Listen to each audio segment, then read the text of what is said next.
नमस्कार, आपका हमारे podcast in tune with Shri JJTU में हार्दिक स्वागत है। आज हम बात करेंगे मेरे श्रोताओं एक ऐसे विषय पर जिसकी जानकारी आप सभी को होनी बेहद जरूरी है, और वो है राजस्थान जैसे राज्य में कृषि को लेकर जो परिवर्तन आ रहे हैं उसका क्या प्रभाव पड़ रहा है और उसका हम सामना कैसे कर सकते हैं। दूसरी ओर सतत विकास के लिए कृषि में और क्या सुधार किया जा सकता है, और तीसरा और सबसे महत्वपूर्ण आधुनिक तकनीक का कृषि पर क्या प्रभाव पड़ा है। और आज की इस चर्चा में हमारे साथ जुड़े हैं डॉक्टर हनुमान प्रसाद जी। सर, आपका बहुत बहुत स्वागत है। धन्यवाद। तो श्रोताओं, जैसा कि मैंने कहा, ये तीनों विषय बहुत ही महत्वपूर्ण हैं आज के इस युग में कृषि को समझने के लिए। सबसे पहले हम सर से जानेंगे, सर राजस्थान जैसे राज्य में कृषि को लेकर क्या क्या चुनौतियां हैं और उसका समाधान किस तरह किया जा सकता है। आज राजस्थान पूरे देश का सबसे बड़ा प्रांत है और लगभग राजस्थान के अंदर 10% क्षेत्रफल है पूरे देश का, लेकिन पानी सिर्फ 1% के आसपास। सबसे बड़ी जो राजस्थान के अंदर खेती बाड़ी में जो समस्याएं हैं, मुख्य रूप से अगर हम प्रायोरिटाइज करें उसको, तो पानी धीरे धीरे कम होता जा रहा है, गहरा होता जा रहा है, महंगा होता जा रहा है, और उसका जो गुणवत्ता है, जितना गहरा जाएंगे उसकी गुणवत्ता भी कमजोर होती जाएगी। तो मैं निवेदन करना चाहूंगा किसान भाइयों को कि पानी है वो खेती के अंदर सबसे महत्वपूर्ण इनपुट है, मेजर कांस्टेंट है खेती बाड़ी के अंदर। जल और जमीन दो ऐसे आधारभूत हमारे प्राकृतिक संसाधन हैं जो धीरे धीरे धीरे सिमटते जा रहे हैं, कम होते जा रहे हैं। तो पानी, जो बरसात का पानी है, हमारे पास में ऑप्शन बचा है, जो बरसात का पानी है उसको किस तरह से कंजर्व किया जाए, कैसे उसको कलेक्ट किया जाए, कैसे उसको रिसाइकल किया जाए। वैसे पूरे देश के अंदर पानी की हम बात करते हैं तो पानी का मिसयूज एंड मिसमैनेजमेंट ज्यादा है। पानी का यानी कि कुप्रबंध और उसका सदुपयोग है वो सही तरीके से नहीं है। जैसे बहुत सारे एरियाज की हम बात करते हैं जहाँ पे नहरी क्षेत्र है, वहाँ पे फ्लड इरिगेशन होता है। तो राजस्थान जैसे प्रदेश के अंदर जहाँ फ्लड इरिगेशन है उस पे बैन होना चाहिए। वहाँ पे स्प्रिंकलर और ड्रिप इरिगेशन, डिग्गीज में पानी को डाल के और एरिया को बढ़ाया जा सकता है, या उस पानी को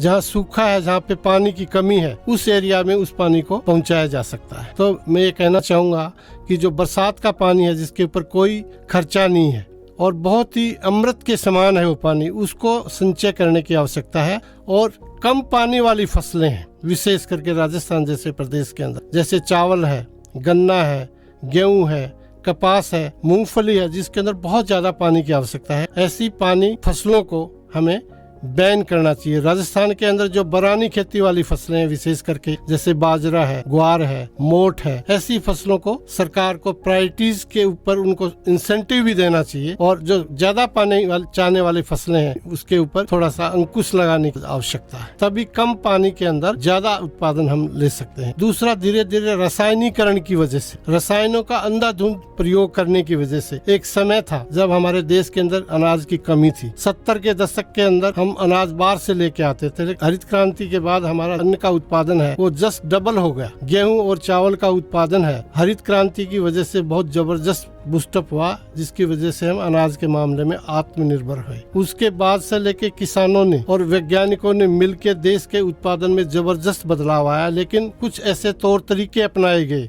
खेती बाड़ी के अंदर। अंधाधुंध रसायनों का प्रयोग हो, रसायन चाहे वो उर्वरक की बात करें, चाहे कीटनाशी दवाइयों की बात करें, चाहे बीमारियों को रोकने के लिए फफूंदनाशी दवाइयों की बात करें, या वीड कंट्रोल की बात करते हैं, घास फूस को जलाने वाले जो हर्बिसाइड आते हैं, उनका बड़े गलत तरीके से प्रयोग किया गया, जिसकी वजह से जमीन की जो उर्वरता है वो धीरे धीरे कमजोर होती जा रही है, और जिसकी वजह से उत्पादन भी कम हो रहा है, उत्पाद का गुणवत्ता भी कमजोर होती जा रही है, और पर्यावरण भी प्रदूषित हो जा रहा है, और मनुष्य की हेल्थ के ऊपर भी इसके दुष्प्रभाव हमें नजर आ रहे हैं। तो हमारे दो सबसे बड़ी जो खेती बाड़ी के अंदर जो इनपुट है, पानी और जमीन, दोनों धीरे धीरे घटते जा रहे हैं, और इनका जो गुणवत्ता है उसमें भी गिरावट आती जा रही है। इनको बचाने के लिए हमें वापस आज से जो 50-60 पहले जो हम प्राचीन खेती और जो जैविक खेती करते थे उसके ऊपर धीरे धीरे बहुत योजनाबद्ध तरीके से और समयबद्ध तरीके से धीरे धीरे इसकी ओर अग्रसर होने की आवश्यकता है, और जो रसायन है उनको धीरे धीरे उसको कम करने की आवश्यकता है, ताकि जमीन की उर्वरा शक्ति भी बढ़े, उत्पादन जो घट रहा है उसमें भी ठहराव आ जाए, गुणवत्ता भी अच्छी मिले, पर्यावरण भी प्रदूषित होने से बचे। तो जल और जमीन है उसको कैसे बचाएं? बचाएं, इसके ऊपर ज्यादा फोकस करने की आवश्यकता है। उसके अलावा भी बहुत सारी चीजें हैं, जैसे किसान को समय के ऊपर इनपुट की अवेलेबिलिटी भी नहीं होती है, खाद है, बीज है, दवाइयाँ है, ये समय पे जानकारी नहीं मिलती है। जो सबसे इम्पोर्टेंट चीज है खेती के अंदर, टेक्निकल नो हाउ, तकनीकी जानकारी, जिससे बहुत बड़ा बदलाव आया है। जानकारी की वजह से किसान का उत्पादन है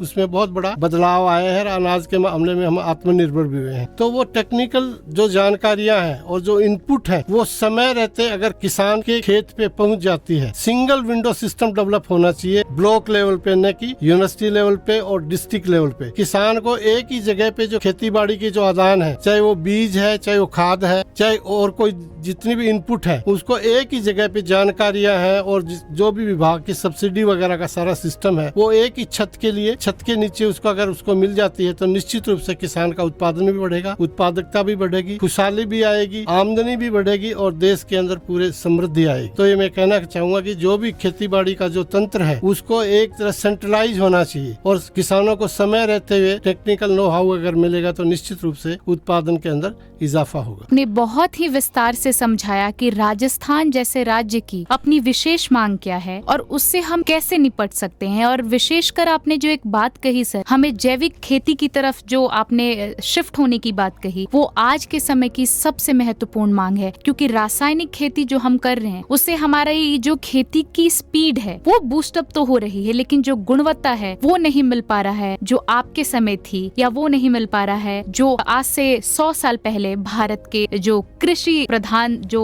वो नहीं मिल पा रहा है जो अब से पहले आदि काल में भारत के कृषि में देखने को मिलता था। सर, सतत विकास के लिए कृषि में और क्या सुधार हुआ है, क्योंकि सतत विकास एक ऐसा विषय है जो कृषि से जुड़ा है और इस पे अनुकूल प्रभाव पड़े या इसके विपरीत प्रभाव पड़े, इस दोनों का कृषि पर प्रभाव हमें देखने को नजर आता है। तो ऐसे में सर कृषि में क्या सुधार हुआ है, इसको आप कैसे समझते हैं? देखिए, कृषि और पशुपालन एक दूसरे के कॉम्प्लीमेंट्री और सप्लीमेंट्री, एक दूसरे के पूरक है। अगर किसान को संबल बनाना है और उसको सतत उसको आमदनी बढ़ानी है तो उसके लिए खेती के साथ में पशुधन को भी जोड़ना बहुत जरूरी है। पशुधन से सबसे बड़ा फायदा ये होगा कि जो भी उसका गोबर और मूत्र है वो खेत में जाएगा तो जमीन की उर्वरता बढ़ेगी, उससे गुणवत्ता भी बढ़ेगी, प्रोडक्शन भी बढ़ेगा, खर्चा भी किसान का कम होगा और आमदनी भी उसको सतत होती रहेगी। अगर कोई भी किसान है जिसके पास में 2 अच्छी नस्ल की गायें हैं, रोजाना अगर उसके पास में 20 लीटर से लेके 50 लीटर दूध भी रोजाना बेचता है तो उसको पैसे का इंतजार नहीं करना पड़ेगा। अगर फसल फायदा लेना चाहता है तो फसल के लिए उसको कम से कम 3 महीने, 4 महीने, 5 महीने, 6 महीने इंतजार करने पड़ेगा। लेकिन अगर पशुधन रखता है अच्छी नस्ल का, चाहे वो गाय रखे चाहे भैंस रखे, तो जिस दिन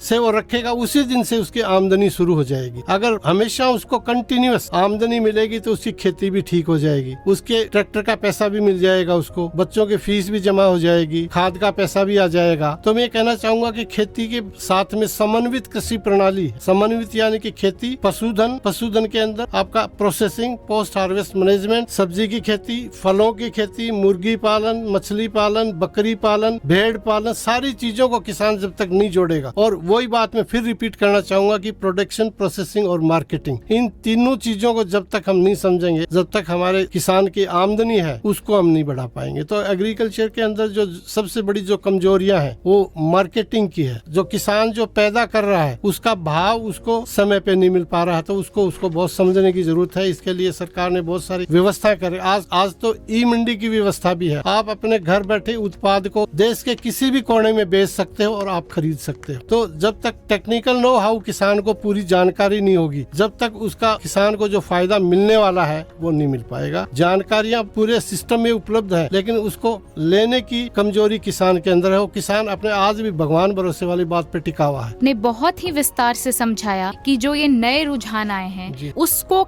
कैसे आत्मसात करने की आवश्यकता है। सर, आधुनिक तकनीक का कृषि पर क्या प्रभाव पड़ रहा है? जो बदलाव आया है पिछले 70 साल के अंदर, वो सिर्फ टेक्नोलॉजी, ज्ञान और नॉलेज की वजह से आया है, शिक्षा की वजह से आया है। और एग्रीकल्चर में जितना भी बदलाव आया है वो मैकेनाइजेशन और मॉडर्नाइजेशन की वजह से हुआ है। आज से 60-70 साल पहले हमारे जो बुजुर्ग थे वो खेती में रहट, लाव, चरस का प्रयोग करते थे, और आज सेंसर टेक्नोलॉजी यानी कि drip irrigation, micro micro irrigation, sprinkler irrigation, ये सिस्टम डेवलप हुआ है। और मैकेनाइजेशन के अंदर ऐसे ऐसे औजार हमारे पास में मशीनरी आ गई है। कंबाइन हार्वेस्टर है, ड्रोन से स्प्रे होने लग गया है। पहले स्प्रे को कोई जानता ही नहीं था, समस्याएं आती थी, कीड़े मकोड़े बीमारियां आ जाती थी, लोगों को नॉलेज नहीं था, जानकारी नहीं था। लेकिन कृषि अनुसंधान की वजह से जो हमारे चाहे भारतीय कृषि अनुसंधान परिषद के जितने भी सेंटर हैं, चाहे वो नेशनल सेंटर है, चाहे वो जोनल सेंटर है, चाहे विश्वविद्यालय है, उन्होंने जो अनुसंधान किया वैज्ञानिकों ने, उस अनुसंधान का जो प्रसार के माध्यम से जो किसान के खेत तक जो नॉलेज पहुंचा है, जो जानकारियां जो पहुंची हैं, जिनकी वजह से खेतों के अंदर किसानों ने उसको अपनाया है, आजमाया है, जिसकी वजह से आज अनाज के मामले में आत्मनिर्भर ही नहीं है, बल्कि हम बहुत सारी चीजों को एक्सपोर्ट भी कर रहे हैं। आज दुनिया का सबसे बड़ा एक्सपोर्टर है हिंदुस्तान कॉटन के मामले में। बहुत सारे ड्राई फ्रूट्स हम एक्सपोर्ट कर रहे हैं, बहुत सारी चीजों में, जैसे चावल और गेहूं भी कई बार हम विदेशों में भेजते हैं। तो आज कृषि के अंदर जो बदलाव आया है वो सिर्फ बदलाव टेक्नोलॉजी की वजह से, फार्म मशीनरी की वजह से, ज्ञान की वजह से, नॉलेज की वजह से खेती बाड़ी के अंदर बहुत जबरदस्त बदलाव आया है। बहुत बहुत धन्यवाद सर, आपने बहुत ही विस्तार से समझाया कि आज के समय में कृषि के क्षेत्र में जो ये आधुनिक तकनीक है उसका क्या प्रभाव पड़ रहा है, किस तरह इस तकनीक के आ जाने से कृषि कार्य जो है उसकी जो स्पीड बढ़ गई है। और परिवर्तन संसार का नियम है, और परिवर्तन ये जो कृषि के क्षेत्र में हुआ है सर, मेरा मानना है कि ये कृषि के क्षेत्र को और नए पायदान तक लेके जाएगा। नमस्कार।